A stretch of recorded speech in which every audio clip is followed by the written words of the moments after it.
t'aime, Bruxelles, je t'aime. Tu m'avais manqué, Bruxelles, je t'aime, Bruxelles, je t'aime. T'es ma préférée, Bruxelles, je t'aime, Bruxelles, je t'aime. Bonjour et bienvenue dans Bruxelles, je t'aime, l'émission hebdomadaire qui décortique tout ce que vous allez adorer ou détester de la politique européenne. Je suis Maya Delabaume, merci de nous avoir rejoints. Alors au programme cette semaine, les ventes de voitures sont en baisse en Europe, tandis que le stress monte chez les constructeurs automobiles européens. Alors que les fabricants chinois mènent la course en matière de véhicules électriques et de batteries, la présidente de la Commission européenne a rencontré les PDG de l'automobile européenne pour tenter d'apaiser leurs inquiétudes. Sous la pression croissante de produire plus propre et de passer à l'électrique, nous examinerons la crise existentielle qui frappe l'industrie automobile et bien sûr le climat. Et vous vous souvenez sans doute de Mario Draghi, l'ancien président de la Banque centrale européenne et ex-premier ministre italien, a remis à la Commission européenne il y a tout juste un an un rapport accablant avertissant que l'Union européenne devait réparer son marché unique fragmenté ou alors mourir à petit feu, je le cite. Un an plus tard, nous faisons donc le point. Y a-t-il eu des améliorations? L'UE reste-t-elle à la traîne plutôt que de devenir un réel leader? Alors pour explorer et discuter de ces sujets, j'ai le plaisir d'accueillir sur ce plateau Lucien Mathieu, alors directeur du programme automobile à l'ONG Transport and Environment. Bonjour Lucien. Bonjour. Klaus Welle, ancien secrétaire général du Parlement européen et qui est maintenant au think tank Wilfried Martens Center. Bonjour Klaus. Bonjour. Et Sophie Panschlegel du think tank Das Progressive Zentrum. Je le dis bien, Sophie? Oui, c'est ça. Bonjour Sophie. Donc merci à vous trois de nous avoir rejoints. Avant de vous donner la parole, explorons de plus près cette crise existentielle chez les constructeurs automobiles. On regarde.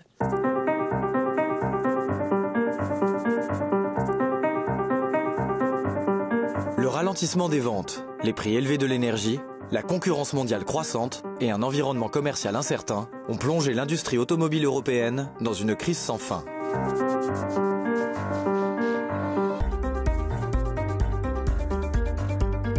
Au printemps dernier, l'UE a lancé un plan d'action industriel qui comprend notamment des fonds pour les fabricants de batteries, mais ces initiatives n'ont pas réussi à changer un avenir globalement morose. Les constructeurs automobiles sont particulièrement frustrés par l'absence d'un plan politique pragmatique pour la transformation de l'industrie. Ils réclament une baisse des coûts énergétiques pour la recharge, davantage de subventions à l'achat et de réductions fiscales, et surtout une meilleure infrastructure de recharge afin que le passage aux véhicules électriques devienne un choix évident pour l'ensemble des consommateurs européens. Si cela ne fonctionne pas, faudra-t-il reporter l'interdiction des voitures à moteur à combustion à partir de 2035 ?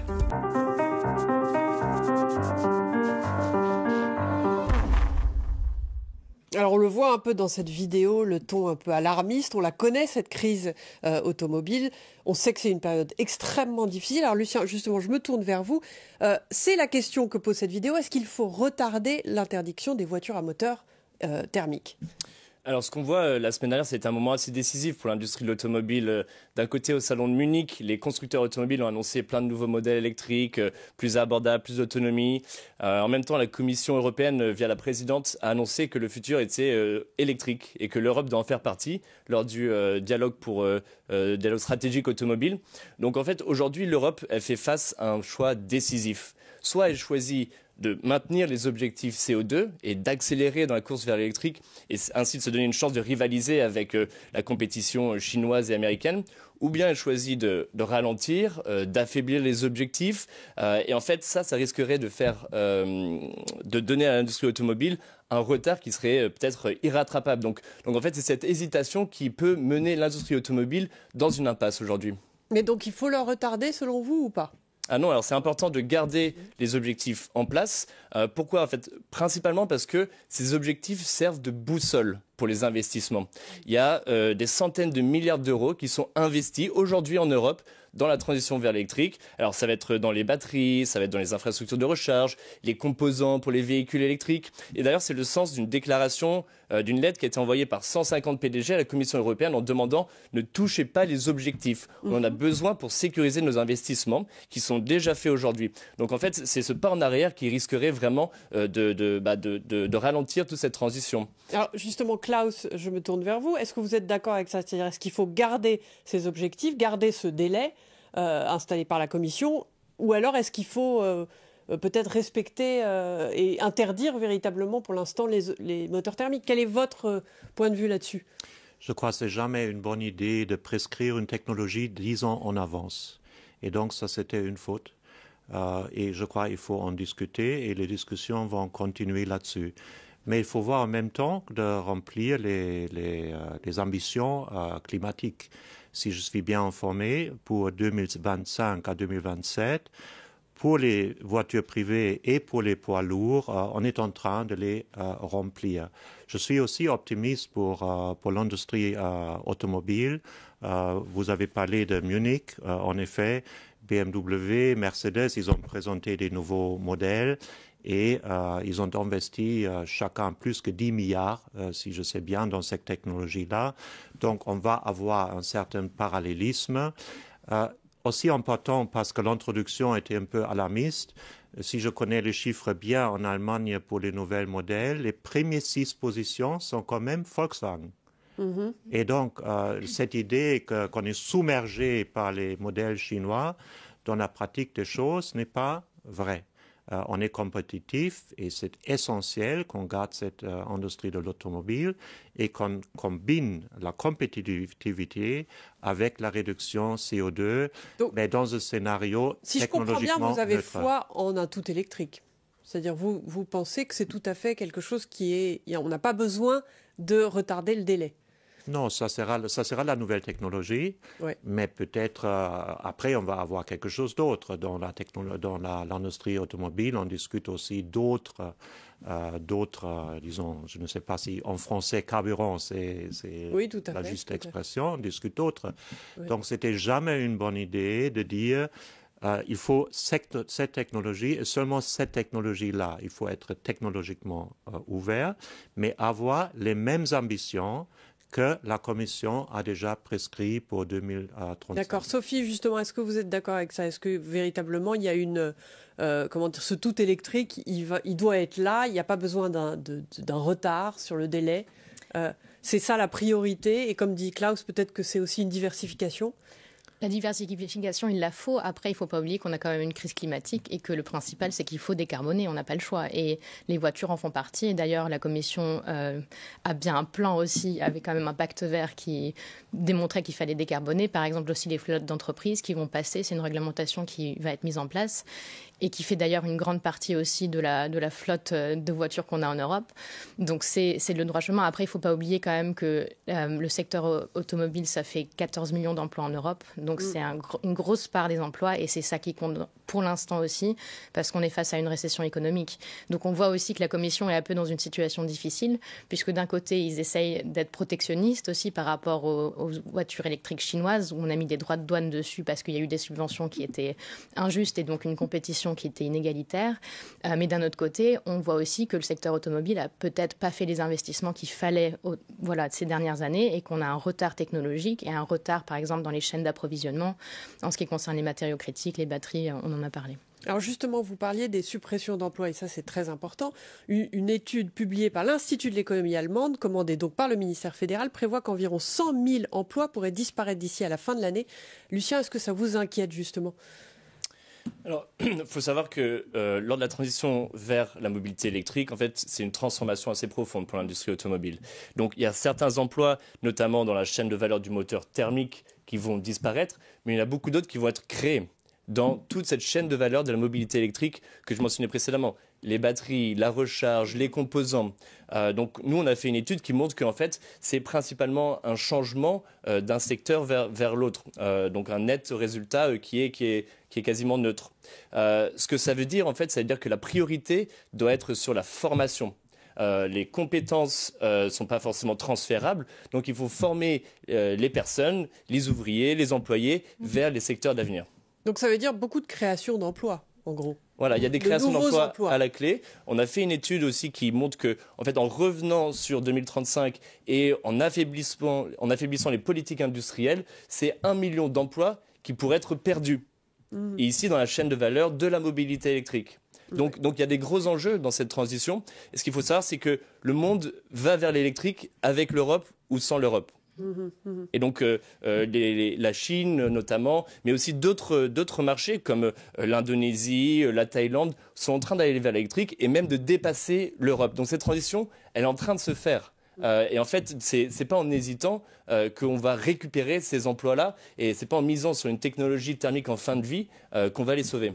Alors justement, Klaus, un des grands patrons de l'automobile qui a été cité dans la presse récemment, a dit que ce débat sur le report du délai justement d'interdiction des moteurs thermiques, c'est à la fois contre-productif et perturbant pour le consommateur. Est-ce que vous êtes d'accord avec ça? Si je sais bien, c'était le CEO de Audi.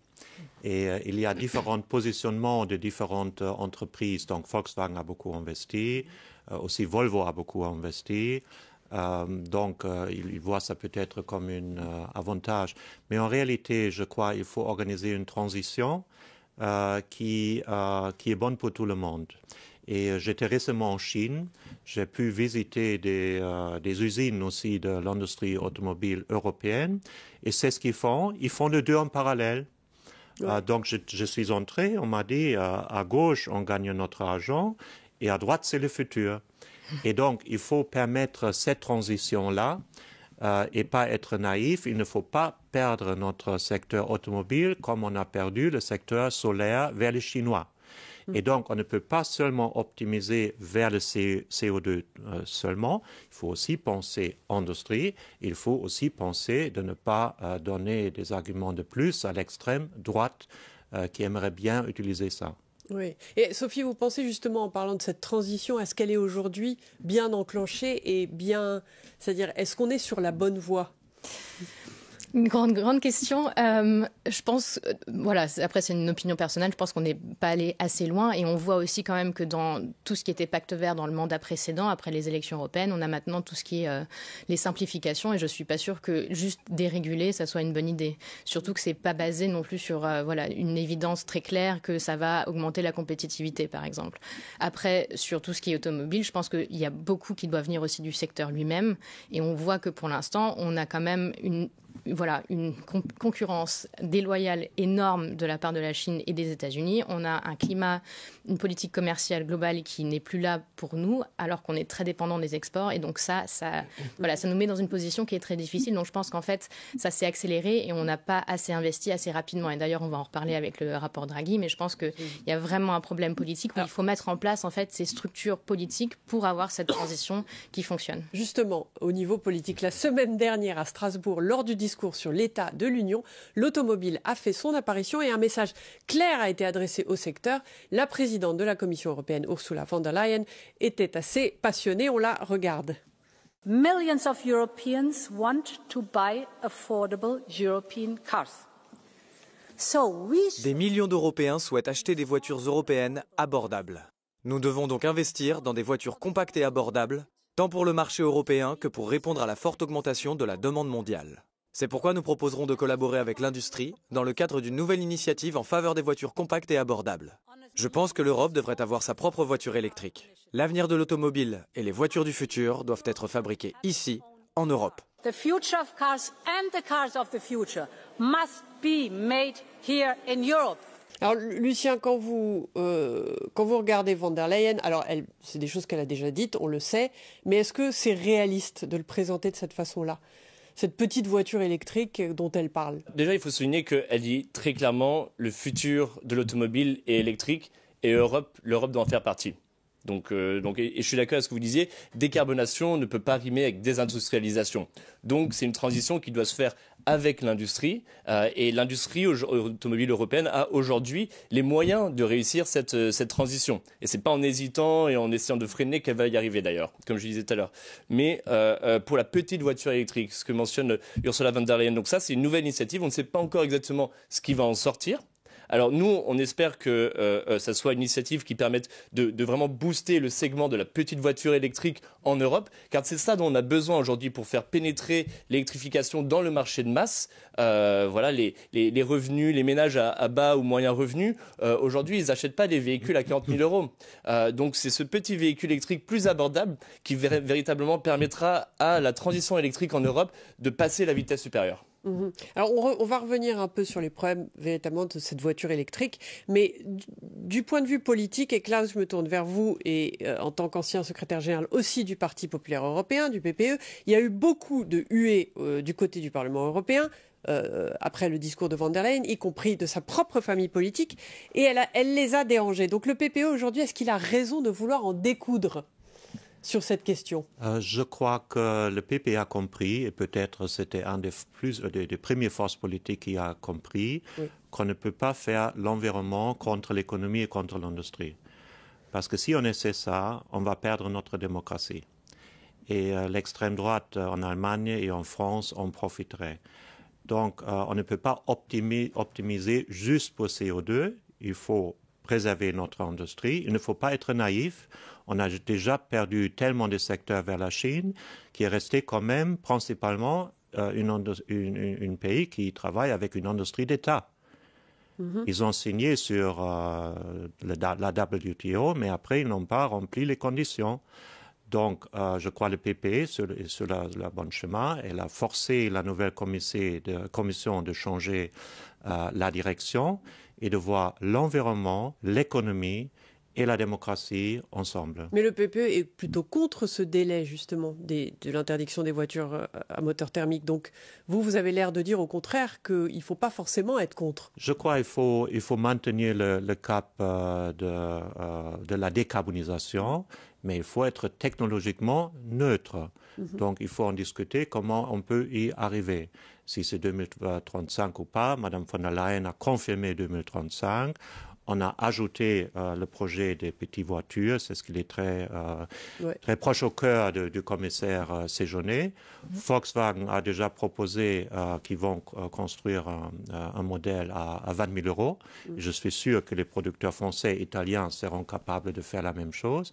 Mais il faut faire la transition avec prudence, pour qu'on ne perde pas encore un secteur. Transition avec prudence, Lucien. Alors, je voulais rebondir sur le point de la neutralité technologique qui est un peu utilisé aujourd'hui comme un totem. Ce qu'il faut savoir, c'est qu'aujourd'hui, les options neutralité technologique, ça rime avec souvent des options qui sont plus chères, comme les hybrides rechargeables ou alors les carburants de synthèse ou certains biocarburants. Donc malheureusement, souvent, derrière ces solutions de neutralité technologique, en fait, il y a une sorte de presque d'écologie punitive parce que l'option la moins chère aujourd'hui, c'est le véhicule électrique, c'est les petits véhicules abordables dont on parlait tout à l'heure.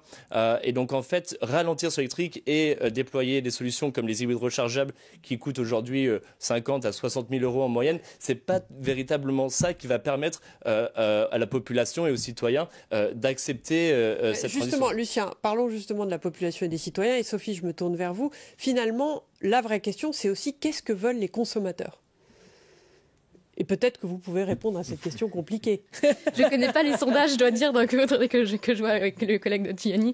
Mais c'est pas toujours clair de savoir. C'est pas toujours clair. Je pense que voilà, pour rebondir sur ce que disait Klaus Welle, ce que je trouvais quand même intéressant, c'est qu'on a un problème structurel aussi de voir que la démocratie se soumet quand même aux lois du marché. Ouais. Et ça me paraît quand même très difficile. Ça me rappelle d'ailleurs ce que disait la chancelière Angela Merkel en allemand en disant la démocratie conforme au capitalisme, donc au marché. Donc je trouve que c'est un peu compliqué. Après, je dis que bien entendu, on est dans la situation actuelle, mais après, la Commission et les institutions politiques européennes sont quand même démocratiques. Et elles ont le droit aussi de décider, en fait, ce sont des élus, et c'est eux qui décident de quelle réglementation on a. Et c'est pas nécessairement l'industrie. On doit travailler ensemble, mais il faut quand même faire une différence entre ceux qui sont élus et ceux qui décident pour les citoyens et ceux qui sont l'industrie, qui, bien entendu, on a un pouvoir énorme puisque c'est eux qui décident de l'économie et que ça joue un rôle important, et aussi des emplois. Donc c'est pas à ne pas prendre en compte, mais il faut quand même faire la différenciation aussi entre ces deux choses.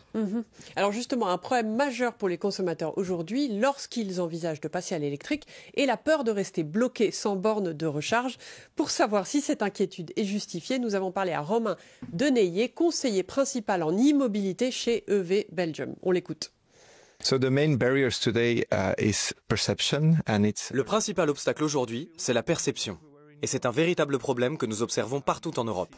Et cela, même si nous constatons que les prix d'achat des véhicules électriques baissent, qu'ils deviennent plus accessibles, et que ce que l'on appelle le coût total de possession est chaque jour plus avantageux, voire souvent plus avantageux que celui d'autres types de véhicules. often, in most cases, is more advantageous than other types of vehicles. The second barrier we see today. Le deuxième obstacle que nous observons aujourd'hui, c'est la présence d'infrastructures de recharge, qui est toujours perçue comme un problème. Bien que nous ayons célébré les 1 million de points de recharge en Europe, nous savons qu'il existe encore certaines régions où des problèmes persistent, mais cela devrait s'améliorer dans les années à venir. The charging will grow in the coming years. Alors justement, avant de parler un peu de ce problème des bornes de recharge, Lucien, justement, ce qu'on entend de cette vidéo, c'est le problème de perception. Est-ce que les gens, vous pensez aujourd'hui, ne se rendent pas réellement compte du potentiel qu'il y a dans la voiture électrique ? Oui, il y a la question de la perception, c'est un vrai sujet, notamment lié aux infrastructures de recharge. Il faut savoir qu'aujourd'hui, le réseau européen commence à être plutôt bien couvert. 80% du réseau autoroutier est couvert avec de la recharge ultra rapide. Mais dans 3 pays principaux. Il y a encore du travail à faire, mais comme ça a été dit tout à l'heure, on vient de passer le 1 million de points de recharge publics. Ça avance très vite et on va continuer à ce rythme et atteindre 2 millions en 2030. Oui, alors après, Sophie, est-ce que justement ce problème de bornes de recharge, est-ce que c'est une inquiétude légitime pour les citoyens, justement ? Oui, après, je pense que, il faut bien entendu voir les vœux des consommateurs. En même temps, il faut voir aussi ce qu'on leur offre. Et c'est toujours une question en ce qui concerne les prix, en ce qui concerne l'infrastructure. Et peut-être un point qu'on n'a pas encore abordé, mais je pense qu'on a un problème en Europe du fait que notre marché soit encore extrêmement fragmenté. On a un marché unique, mais l'harmonisation ne se fait pas nécessairement sur tout ce qui est réglementation technique et surtout sur la fiscalité. Donc, en gros, on a encore beaucoup de réduction de coûts à faire sur ça si on travaillait ensemble et si aussi on avait une politique industrielle plus stratégique au niveau européen. Mais là, on voit qu'on a tout de suite des problèmes. Ouais. Alors, ce que je comprends, c'est qu'il faut cette transition prudente et il faut développer aussi les bornes de recharge. C'est important, vous l'avez dit. C'est donc sur ce point que nous pouvons clore cette discussion. Merci beaucoup à notre panel d'avoir été avec nous. Ne bougez pas, car après une courte pause, nous parlerons de l'économie et du rapport de Mario Draghi. 1 an plus tard, où en est-on ? La situation de l'UE est-elle pire qu'avant ? À très vite.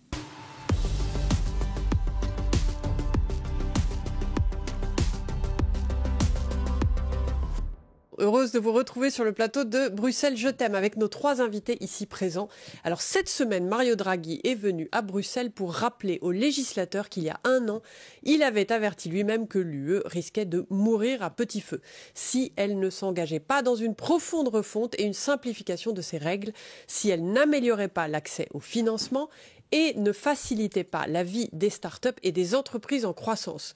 Dans un discours franc cette année, l'ancien chef du gouvernement italien a affirmé qu'1 an plus tard, l'Europe est dans une situation encore plus difficile et que sans nouvelles dépenses, la dette publique européenne augmentera de 10 points de pourcentage dans la prochaine décennie. Alors, Sophie, je me tourne vers vous. Qu'est-ce qui a véritablement changé depuis la publication du rapport Draghi il y a 1 an ? La Commission a eu une année très difficile. On l'a vu cet été, par exemple, avec l'accord commercial qui a été fait avec les États-Unis, qui a été extrêmement critiqué. Il y a eu aussi le dialogue stratégique sur l'automobile, en sachant que notre industrie va mal. Il y a quand même eu un Clean Industrial Deal, donc un pacte industriel vert qui a été mis en place à partir de mars. Mais bien entendu, il faut l'implémenter, donc c'est pas évident. Et quand j'ai vu les chiffres, à peu près on dit que 14% du rapport l'État a été mis en place pour l'instant. Après, la Commission a encore jusqu'à 2029 quand même pour faire des législations. Et je dois aussi dire que ces journées, donc le commissaire disait que c'était une doctrine économique européenne.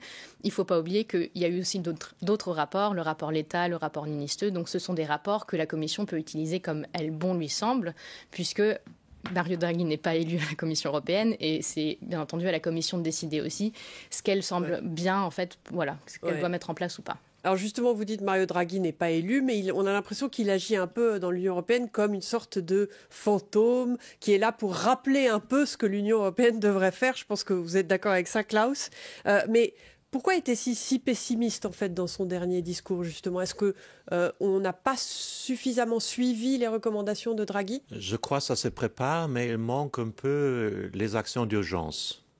Et Ursula von der Leyen, je crois, elle a bien dit, on parle 15% de tarifs douanières avec les États-Unis, mais les obstacles non tarifaires à l'intérieur de l'Union européenne sont bien plus élevés, 45% pour les produits et 110% pour les services. Ça veut dire qu'on a en réalité perdu une bonne partie de notre marché intérieur. Et c'est ce qu'il faut, ce n'est pas une mesure ici et une autre mesure là, mais c'est ce qu'il faut, c'est un nouveau plan dès lors, comme on a fait il y a 30 ans. Et ça, il n'y a pas. Donc il y a des mesures isolées, mais il faut une grande planification ensemble avec les chefs d'État et de gouvernement. Pourquoi? Parce que c'est eux les responsables.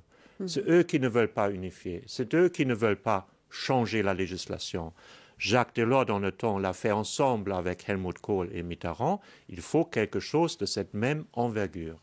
Alors justement, un plan Delors, vous êtes d'accord, Lucien, justement dans votre secteur qui est surtout l'automobile, est-ce qu'il faut cette dynamique-là? Oui, c'est vrai. Donc, il y a aujourd'hui un manque d'urgence. Il faut accélérer sur la mise en œuvre.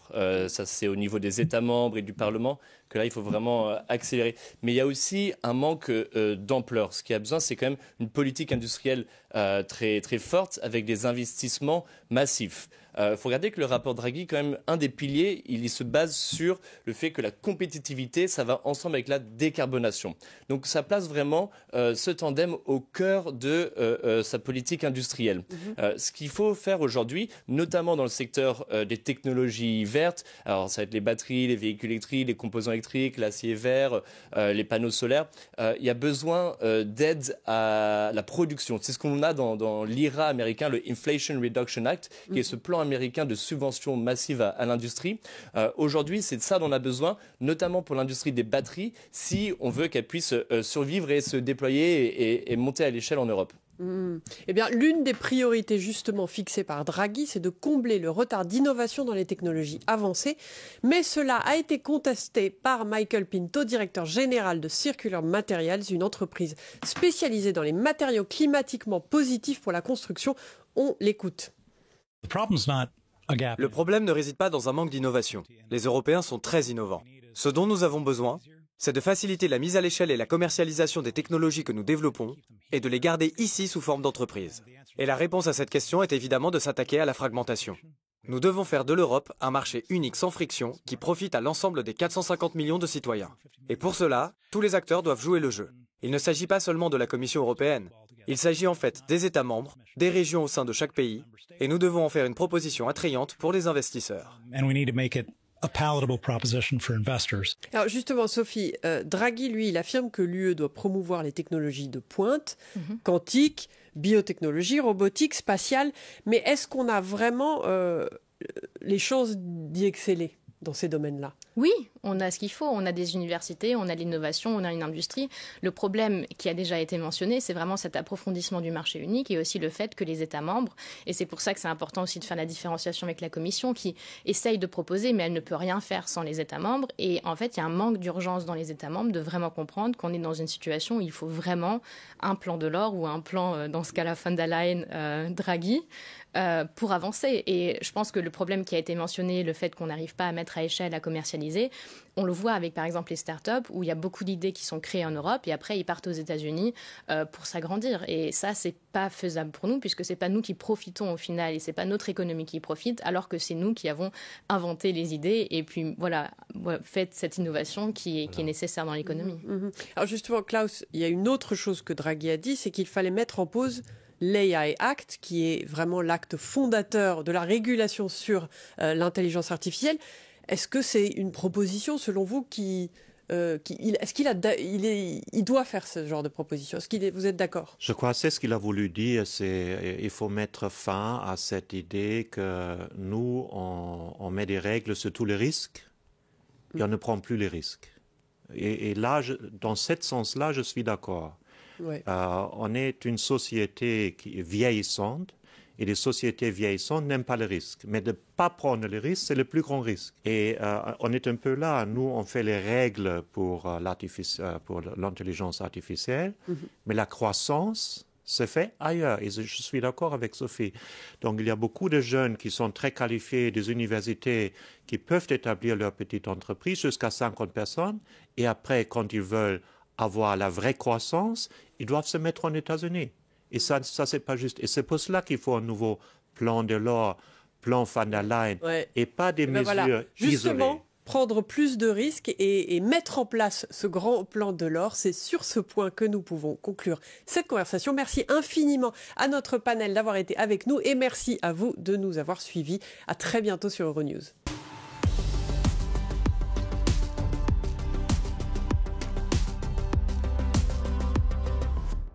Heureuse de vous retrouver sur le plateau de Bruxelles Je t'aime avec nos 3 invités ici présents. Lucien Mathieu, directeur pour l'ONG Transport and Environment, Klaus Welle, ancien secrétaire général du Parlement européen et maintenant au think tank Wilfried Martens Center, et Sophie Porch-Legel du think tank Das Progressive Zentrum. Alors justement, un élément qui a retenu l'attention, surtout dans la presse belge, c'est une proposition pour déployer des soldats dans les rues de Bruxelles afin de lutter contre la criminalité liée à la drogue. Le plan porté par le ministre de l'Intérieur Bernard Quintin prévoit également un investissement de 20 millions d'euros pour déployer un vaste réseau de caméras de sécurité. Alors je me tourne vers vous, Klaus, est-ce que c'est une bonne idée selon vous? J'habite dans le centre de Bruxelles et moi personnellement je n'ai pas besoin pour dire ça. Mais d'avoir des soldats autour de vous. Voilà. Mais je crois qu'il faut voir, c'est la conséquence de quoi? C'est la conséquence des guerres, des gens qui sont dans la drogue, dans le trafic de drogue. Et Anvers est devenu un des ports principaux, si pas le port principal en Europe, pour l'importation de la drogue, spécifiquement du cocaïne. Et c'est ces bandes de drogue qui se bataillent entre eux avec voilà, les Kalachnikov et tout cela. Il faut bien dire aux spectateurs français que ce n'est pas dangereux de se rendre à Bruxelles. Mais quand même, c'est dangereux, mais c'est le signal d'un problème beaucoup plus grave, et c'est la cocaïne, et c'est la mafia de cocaïne. Il y a un problème européen. Alors justement, pour savoir ce que les habitants de Bruxelles pensent de l'idée de voir des soldats patrouiller dans leurs rues pour lutter contre la criminalité, nous sommes allés à leur rencontre dans la capitale. On écoute. Je ne suis pas sûr que cela me rassurerait. Je pense que cela attirerait davantage l'attention. Il est un peu naïf de penser que la violence liée à la drogue ou les problèmes de drogue à Bruxelles sont isolés, alors que nous avons bien sûr une autre ville comme Anvers, qui est très proche, et où il y a aussi des problèmes avec le port.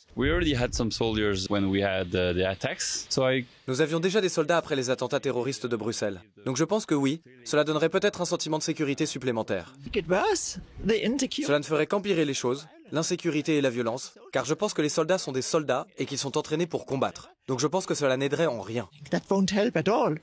Alors c'est drôle, on le voit justement dans cette vidéo, c'est un sujet qui divise justement. Alors Sophie, comme le disait Klaus, Bruxelles, c'est quand même 57 fusillades cette année, dont 20 l'été dernier. C'est pas un phénomène isolé, mais est-ce que justement déployer des soldats, ça règle le problème ? Pour moi, non. Je ne vois pas comment est-ce qu'un déploie de soldats avec des armes à feu va aider un problème qui est là depuis longtemps. Et on sait par exemple que le procureur du roi de Bruxelles a dit qu'il fallait des investissements massifs dans la justice, qu'il y avait des problèmes dans les prisons, qu'on n'a pas assez investi dans la réinsertion sociale aussi, qu'on a des problèmes d'inégalité et de pauvreté qui sont toute la base pour avoir un trafic de drogue aussi important. Plus, comme l'a déjà dit Klaus Welle, qu'on a des problèmes au port d'Anvers. Donc je pense que c'est une méthode à court terme d'essayer de trouver une solution qui n'en est pas vraiment une, au lieu d'investir dans les vraies choses qui aideraient à ce problème. Justement, Lucien, c'est ce que vous dites, Sophie, au lieu de dépenser plus d'argent dans la traque et la surveillance, est-ce qu'il ne faudrait pas plutôt investir justement dans le système judiciaire pour que les criminels soient vraiment punis? Oui, je suis tout à fait d'accord. Je pense que c'est pas en mettant l'armée dans les rues qu'on va régler le problème et s'attaquer aux causes de la violence. En plus, c'est pas forcément leur mission première à l'armée. Ils sont pas forcément équipés ou formés pour faire des contrôles et patrouiller dans les rues. Donc, ça nécessite en plus une collaboration et un cadre légal. Alors aujourd'hui, ça apparaît plutôt comme une solution court-termiste et qui ne s'attaque pas aux causes structurelles. Donc on a vraiment besoin de ces solutions structurelles qui sont démanteler les réseaux criminels, investir dans la police judiciaire et tout ça au niveau européen également. Klaus, vous êtes d'accord avec ça, justement, peut-être changer ce cadre judiciaire qui est plus important même que de déployer des soldats? Je crois. Et les pays qui ont lutté avec succès contre la drogue, ils ont fait spécifiquement avec des mesures dans les lois financières, par exemple en Italie. Et si je peux rajouter aussi, c'est quand même pas normal aussi d'avoir autant de fusillades. Ça veut dire aussi qu'il y a des armes à feu qui sont illégales, qui sont en Belgique. Et on voit que ça vient de l'ex-Yougoslavie, des pays baltiques. Et ça risque d'augmenter aussi avec l'Ukraine. Donc là, je pense qu'il faut aussi des réglementations plus fortes. Et aussi un deuxième point sur la police. On voit que la Belgique est un État très fédéral. Et ça risque aussi de pas avoir les moyens suffisants pour un problème du crime organisé qui est vraiment à un niveau absolument international et mondial. Et après, peut-être justement, ce qu'on entend aussi, c'est que le soldat a quand même un espèce de rôle un peu dissuasif pour les gens, plutôt même que la police. Si on pense à la perception populaire, est-ce que vous ne pensez pas justement que ça joue peut-être dans la psyché collective, cette idée de protection? Ça pourrait avoir un effet dissuasif. Alors, je suis pas expert du sujet, mais ce qui est sûr, c'est que ça reste des solutions court terme. Et on parle en tant que citoyen, là. Ouais. Ça reste des solutions court terme. Et en tant que citoyen, je me dis aussi que ce qui pourrait aider à coordonner tout ça, ce serait quand même d'avoir un gouvernement à Bruxelles. Chose qu'on n'a pas depuis plus d'1 an. Donc ça pourrait aider aussi à la coordination entre les services de police, avec la police judiciaire, etc. Oui, parce qu'on sait qu'à Bruxelles, tout est très compartimenté, donc on aurait l'armée. Est-ce que vous pensez, vous, Klaus, que justement c'est dissuasif, l'armée dans les rues, en tant que citoyen? Non, je ne crois pas en général. Quand j'étais secrétaire général du Parlement, on a eu cette soutien-là après un acte terroriste. Mais c'était quelque chose. Oui, parce que les soldats sont très associés aussi dans l'esprit des gens aux actes terroristes, puisqu'ils sont en France aussi. Oui. Je crois plutôt la décision qu'on a prise de mettre les 6 districts policiers ensemble, ça c'est quelque chose qui pourrait aider. Ouais. Et vous êtes d'accord avec ça, Sophie, justement? Oui, je pense qu'il faut avoir une force unifiée contre le crime organisé international. Ça, c'est important. Et peut-être aussi pour rappeler quand même qu'il y a eu un ministre de la Justice, Van Quickenborne, qui a été mis sous protection policière à cause justement d'enlèvement, enfin de peur, de menaces d'enlèvement de part des trafiquants de drogue. Donc c'est vraiment un problème en fait qui est assez important en Belgique et je ne vois pas pour l'instant les solutions politiques malheureusement, non seulement au niveau régional Bruxelles, mais aussi au niveau fédéral. Est-ce qu'il n'y a pas justement un risque qu'on fasse aussi disparaître peut-être la police au profit de l'armée si jamais on développe cette alternative? C'est pour ça que je souligne que le plus important, c'est quand même l'investissement dans la police, la formation de la police, la collaboration avec la police judiciaire, l'investissement aussi dans la police judiciaire, la prévention. C'est tout ça les solutions en fait structurelles qui sont nécessaires et qui peut-être dans le futur éviteront d'arriver à ces moments de crise où on en vient à des solutions de dernier recours qui sont intervention de l'armée. Alors si j'ai bien compris, nos invités ici, vous n'êtes pas vraiment d'accord sur l'idée d'avoir des soldats dans les rues, en tout cas à Bruxelles. Et c'est donc sur cette note que s'achève l'émission Bruxelles, je t'aime. Merci à nos 3 invités et à tous ceux qui nous regardent de chez eux. Si vous voulez continuer la conversation sur le sujet de votre choix, n'hésitez pas à nous écrire à bruxellesjet'aime@euronews.com ou à nous contacter via les réseaux sociaux. À la semaine prochaine.